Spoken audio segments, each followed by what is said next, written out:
Imagina que uma dívida civil normal, tipo, sei lá, uma fatura de cartão de crédito estourada ou aquele carnê de loja atrasado, é como se fosse um cano vazando no porão de casa. Aham, é um problema bem chato. É chato, né? Vai causar mofo, vai gerar um incômodo financeiro, mas tipo assim, dá para fechar o registro, chamar o encanador na segunda-feira e resolver a situação com uma certa margem de calma. Sim, com certeza, porque o impacto é puramente patrimonial, né? O Estado trata isso meio que como um desconforto financeiro. Exato. Se você não pagar o cartão, tudo bem, seu nome vai pro Serasa, seus bens podem ser penhorados no futuro, mas assim, o mundo não acaba amanhã.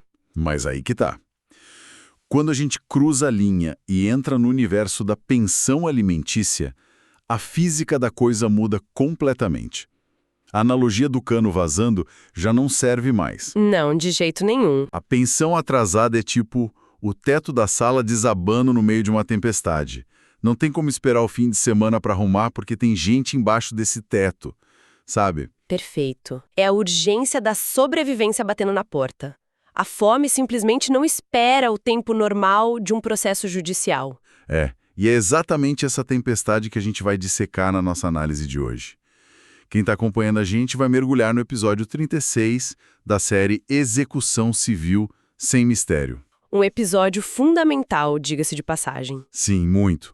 O nosso objetivo aqui é olhar para a doutrina, para a jurisprudência do STJ e para o Código de Processo Civil. E entender como o Estado age como esse construtor de emergência na hora de cobrar alimentos. É o que a gente chama no direito de tensão processual máxima, sabe? Como assim? De um lado, tem a necessidade absoluta de subsistência de quem precisa daquele alimento agora, e do outro, para garantir que essa urgência seja atendida, o Estado coloca na mesa o arsenal mais drástico de todo o sistema civil. Chegando ao ponto extremo de tirar a liberdade do devedor, né? A prisão. Exatamente, mas antes da gente falar sobre as armas pesadas, tipo a prisão ou a penhora, a gente precisa entender o que a gente está cobrando. Eu vejo muita confusão nisso, porque se a regra é tão agressiva, ela se aplica a qualquer tipo de pensão? Então, essa é a grande dúvida que o pessoal tem. Por exemplo, digamos que alguém cause um acidente de trânsito muito grave. A vítima perde a capacidade de trabalhar, e aí o juiz vai lá e condena o motorista culpado a pagar uma pensão mensal vitalícia a título de indenização. Um caso clássico de responsabilidade civil. Isso. Aí, se esse motorista atrasar o pagamento dessa pensão, ele vai para a cadeia. Essa é uma excelente provocação e a resposta é um não categórico. Não vai. Sério? Mas não é pensão também.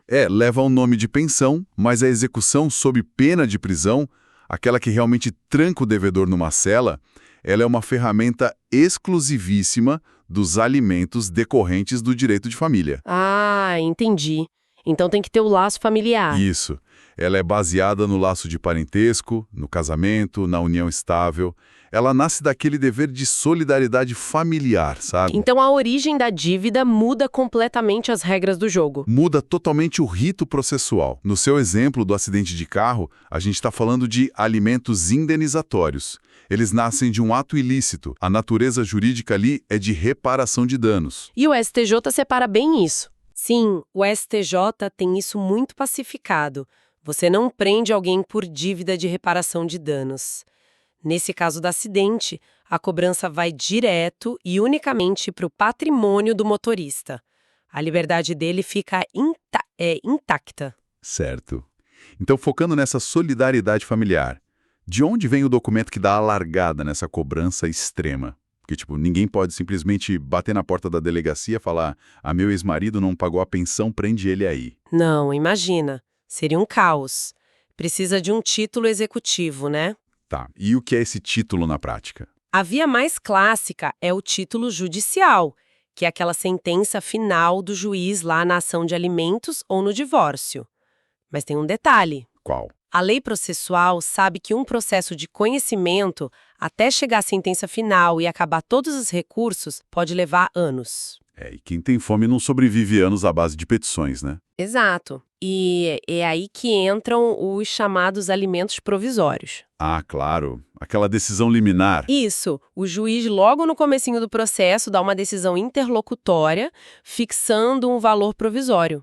E o detalhe prático que muda tudo é que essa decisão já é um título executivo. Espera, só para deixar isso bem claro para quem está ouvindo, o juiz dá uma ordem preliminar que ele pode inclusive mudar de ideia depois lá na frente. Sim, pode baixar ou aumentar o valor depois. E essa ordem inicial já tem força suficiente para mandar alguém para a cadeia se não for cumprida. Tem, simples assim. Pode parecer drástico, mas é a lei se curvando à biologia, sabe? Nossa, que forte isso. É que o risco de o alimentando ficar sem comer é infinitamente mais grave do que o risco de o alimentante ter que pagar um valor que talvez seja reduzido no futuro.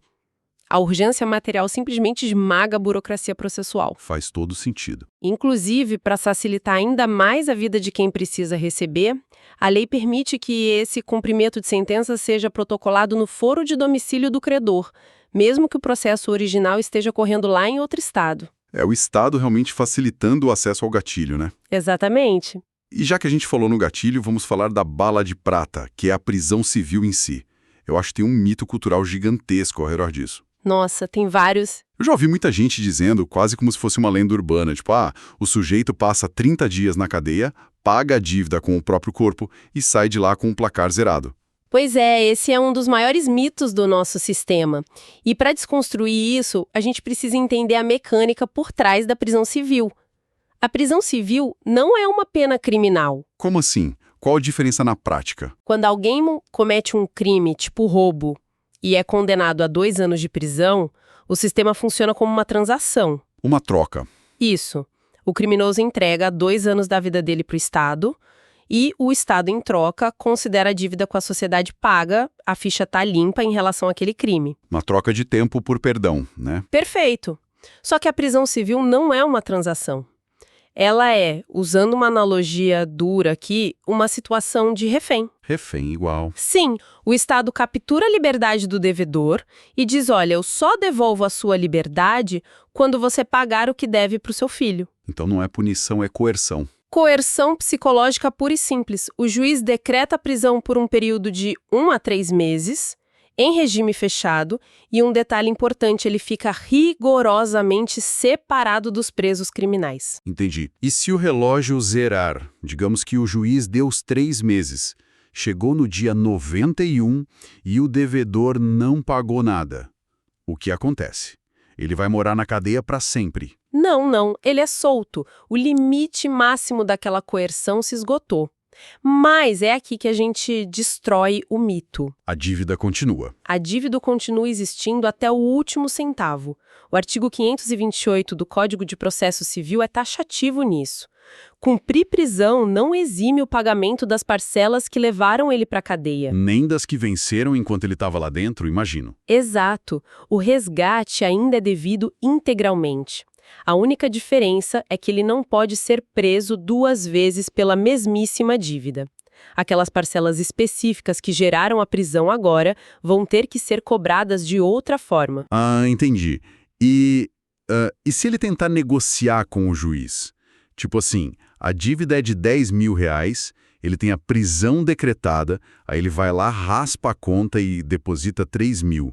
Isso mostra boa-fé, não mostra? O juiz cancela a ordem de prisão por causa disso? De jeito nenhum. O pagamento parcial não suspende e nem revoga o decreto prisional. Sério? Nem se ele provar que era tudo o que ele tinha. O STJ é implacável nisso.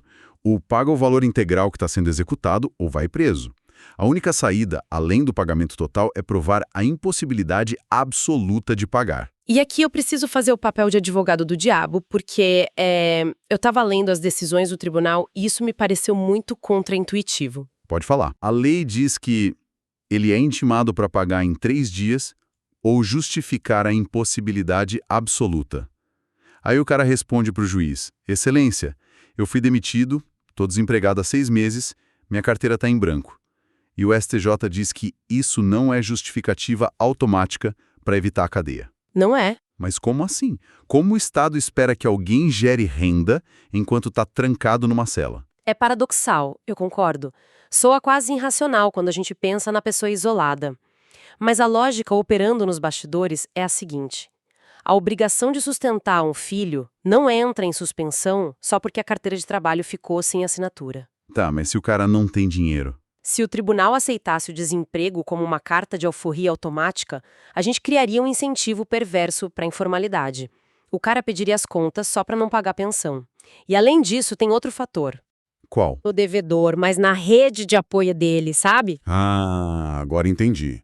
Então o Estado está, na verdade, espremendo o devedor para ver se o dinheiro cai do bolso dos avós, dos tios, da nova esposa. Precisamente. A coerção afeta a família inteira. É o pai do devedor que vai vender o carro para tirar o filho da cadeia. É a nova esposa que vai lá no banco fazer um empréstimo. Nossa, é pesado. E, falando em nova esposa, um adendo, o fato de o devedor ter constituído uma nova família e ter outros filhos com ela também não serve como justificativa para não pagar a pensão dos primeiros filhos. A urgência de quem está executando tem prioridade. Absoluta. E tem mais um detalhe. Se ele não pagar e a justificativa for rejeitada, o juiz decreta a prisão e, simultaneamente, manda protestar o título. Ou seja, além de preso, o cara fica com o nome sujo na praça. Exatamente. Preso e negativado. Mas existe uma regra de contenção temporal, certo? Porque senão a gente veria casos de um adolescente cobrando 10 anos de pensões atrasadas do pai que sumiu e aí querendo mandar ele para a cadeia por uma dívida de 120 meses. Aí a lógica da urgência não faz sentido. Perfeito. A coerção pessoal máxima só se justifica pela necessidade imediata do agora. Foi por isso que o STJ editou a famosa Súmula 309, que inclusive hoje está incorporada no próprio CPC. E o que ela diz? A regra é muito rígida. A prisão civil só pode ser usada para cobrar as 3 últimas parcelas vencidas antes do início do processo, mais todas as parcelas que forem vencendo no decorrer da execução. Certo. Então, se a dívida é de 2 anos atrás, o Estado entende que o alimentando, sobreviveu esses 2 anos sem aquele dinheiro? Exato. A urgência vital daquela parcela lá de trás se diluiu com o tempo, então não faz sentido prender ninguém por causa dela hoje. O que nos obriga a mudar de cenário. Isso mesmo. Porque, ok, o Estado só faz o devedor de refém pelos últimos 3 meses de atraso antes do processo. Mas e a dívida do mês 4, do mês 8, do ano passado?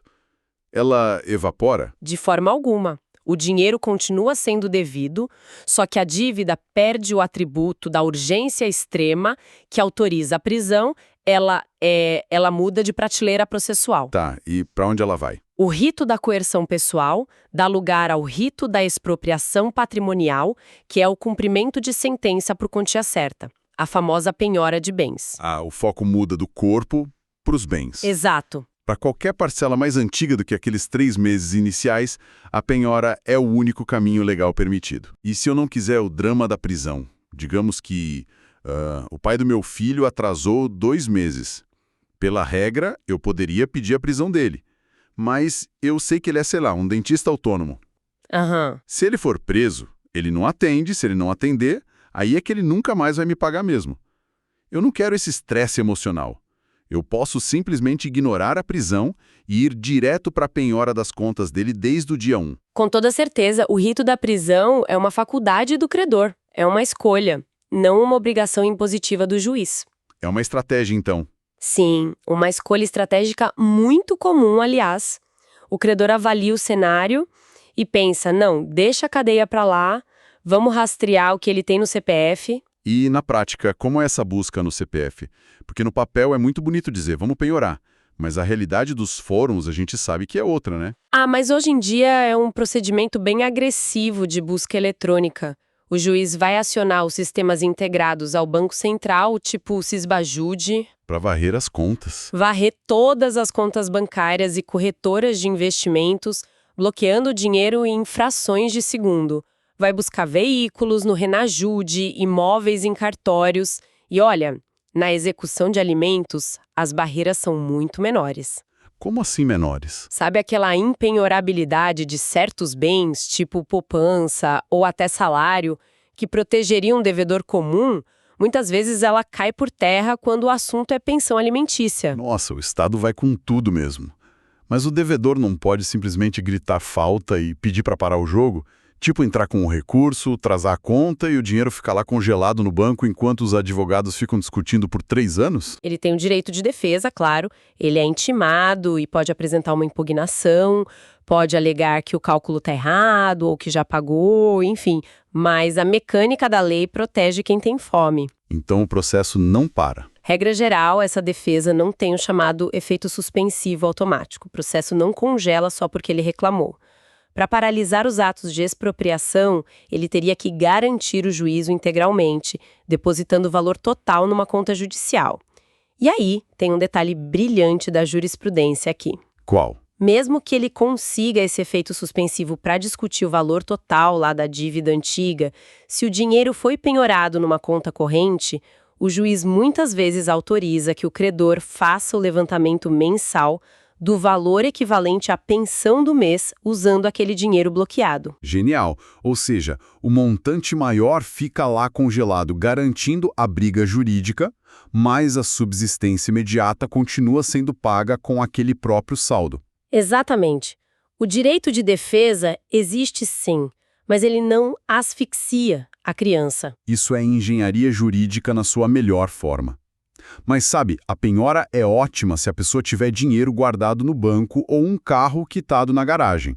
Pois é, a realidade brasileira é diferente. Só que a maioria não tem ativos parados. O que acontece se o devedor é apenas um cara com um emprego formal?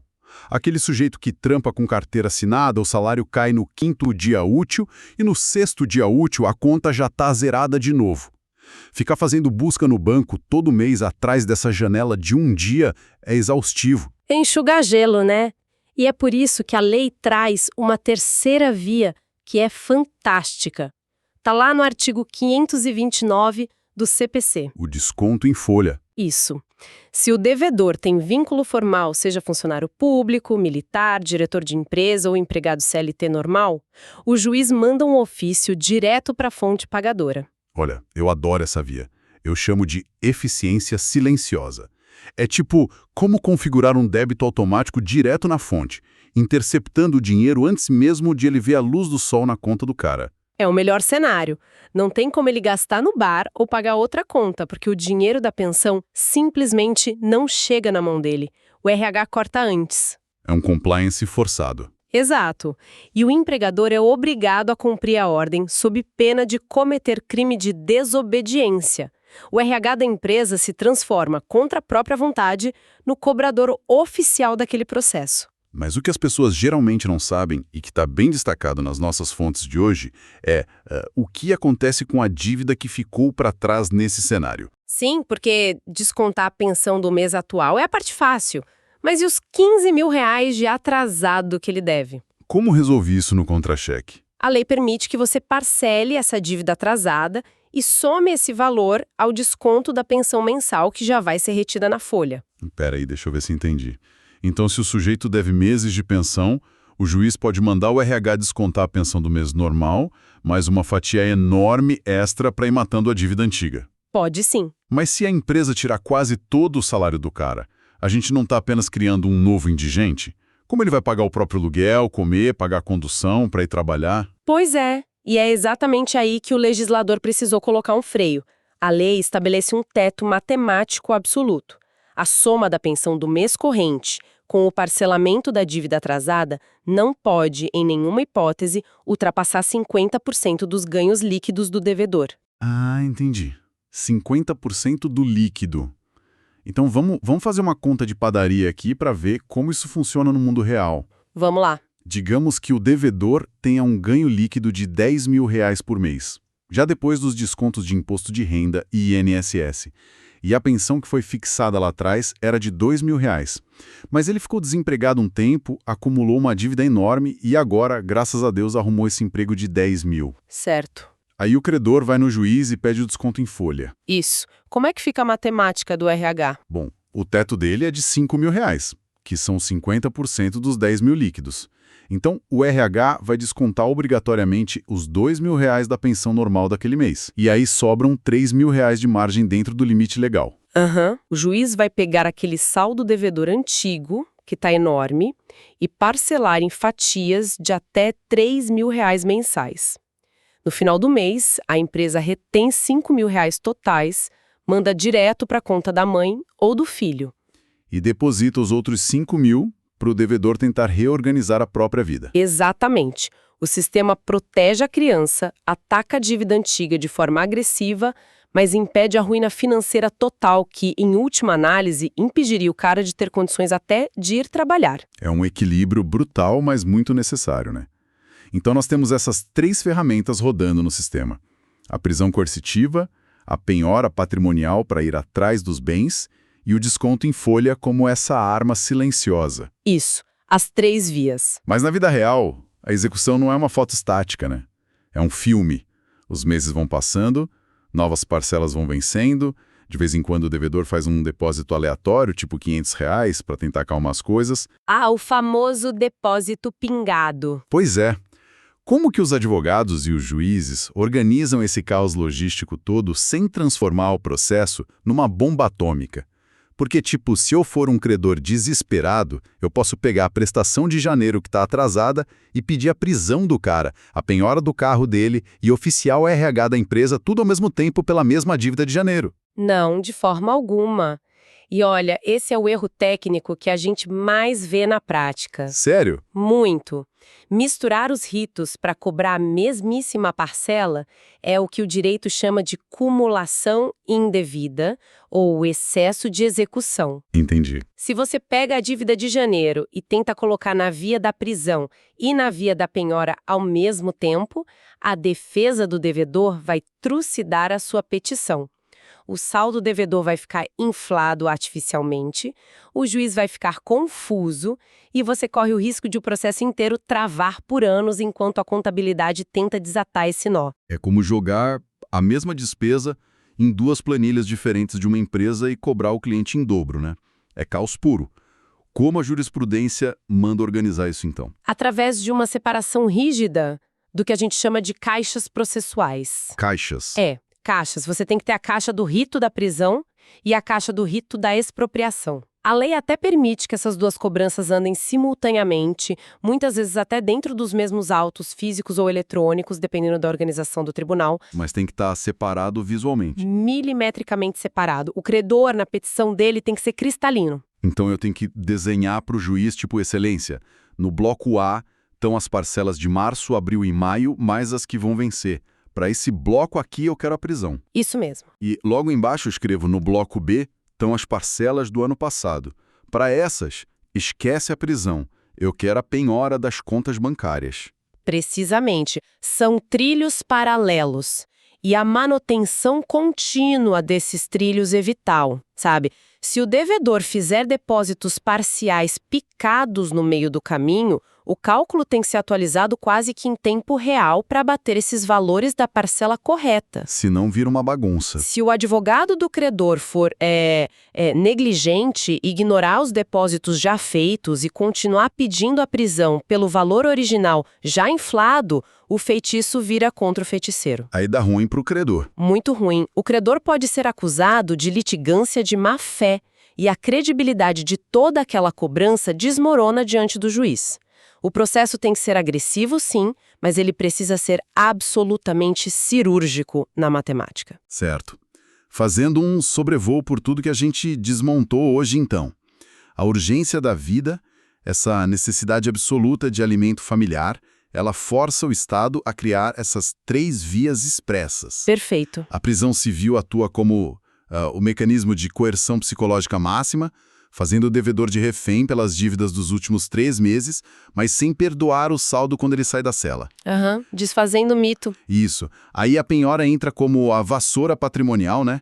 Varrendo contas e bens para cobrar as dívidas antigas que perderam aquela urgência vital, ou servindo como uma alternativa mais pacífica para quem não quer mandar o ex-parente para a cadeia. Exato, o caminho dos bens. E por fim, o desconto em folha surge como essa ferramenta de eficiência silenciosa, capaz de morder até 50% dos ganhos líquidos do devedor sem que ele nem sinta o cheiro do dinheiro.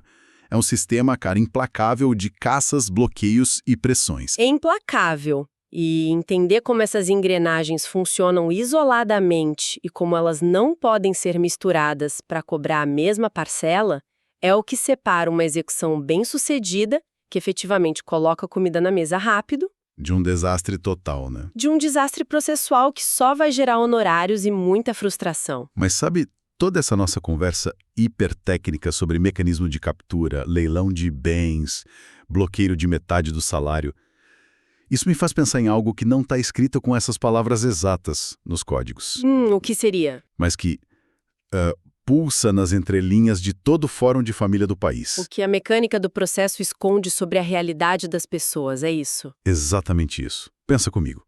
Se um processo de execução precisa chegar ao ponto absurdo de tirar metade da renda líquida de uma pessoa direto no contra-cheque, todos os meses, Aham. ou se precisa chegar ao ponto de mandar a polícia prender alguém porque o cara não conseguiu pagar os últimos 3 meses. Sim, o limite do limite. Será que a realidade financeira desse devedor não sofreu, tipo, uma mutação violenta desde o dia em que aquele juiz lá no passado bateu o martelo e fixou o valor da pensão? É uma ótima pergunta. Porque a execução contínua, sabe, esses processos que não acabam nunca, onde o devedor está sempre sendo caçado, sempre tendo conta penhorada, correndo da prisão, talvez isso seja o maior sintoma do sistema que está quebrado. Eu concordo. Talvez seja o grito desesperado da realidade dizendo que aquele valor que está ali no papel da sentença simplesmente se descolou do mundo real daquela pessoa. No fundo, é a fricção entre a coisa julgada, que está lá no